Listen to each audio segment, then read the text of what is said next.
আজকে এই দলের যিনি গোলরক্ষক, আপনারা অনেকে জানেন এই গোলরক্ষকের বাড়ি হয় জয়পুরহাট জেলায়। ঢাকা ফরানগঞ্জের মতো TNT ক্লাবের মতো বড় ক্লাবগুলোতে খেলে এসেছেন এই তহা। কদিন আগেই জয়পুরহাট স্টেডিয়ামে ডিসি গোল্ড কাপ টুর্নামেন্টে অসাধারণ দাপট দেখেছিলেন জাতীয় মধ্যে খেলার সময় জাতীয় মধ্যে পলাশ অত্যন্ত পরিশ্রমী খেলোয়াড়ি দল পলাশ মার্ডি, সবুজ মুর্মু,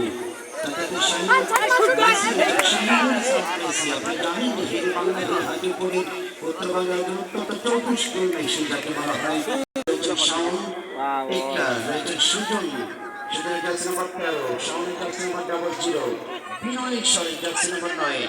ডিউকের কথা বলতে হবে, ডিউক